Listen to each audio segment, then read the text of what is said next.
ಇವತ್ತು 2025ನ ಕಾಲಕ್ಕೆ ಭಗವದ್ಗೀತೆಯನ್ನು ನಾನು ಹೇಗೆ ಅರ್ಥ ಮಾಡ್ಕೋಬೇಕು?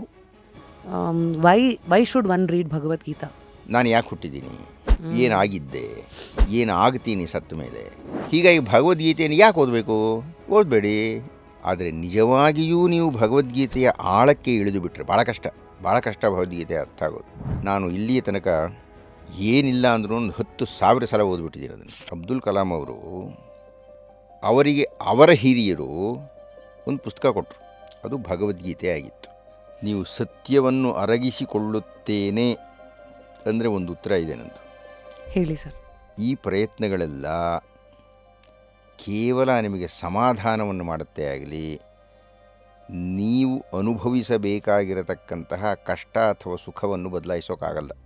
ಪ್ರತಿಯೊಬ್ಬರಿಗೂ ಯಾವುದೋ ಒಂದಷ್ಟು ಶಕ್ತಿ ಇರುತ್ತೆ.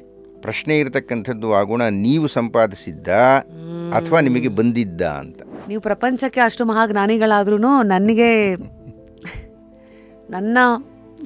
ಕಣ್ಣಲ್ಲಿ ನೀರು ಬರ್ತಾ ಇದೆ. ಯಾಕೆಂದರೆ ಫುಲ್ ವಿಡಿಯೋನ ನೋಡಿ ಆನ್ ರ್ಯಾಪಿಡ್ ರಾಶ್ಮೀಸ್ ಯೂಟ್ಯೂಬ್ ಚಾನಲ್.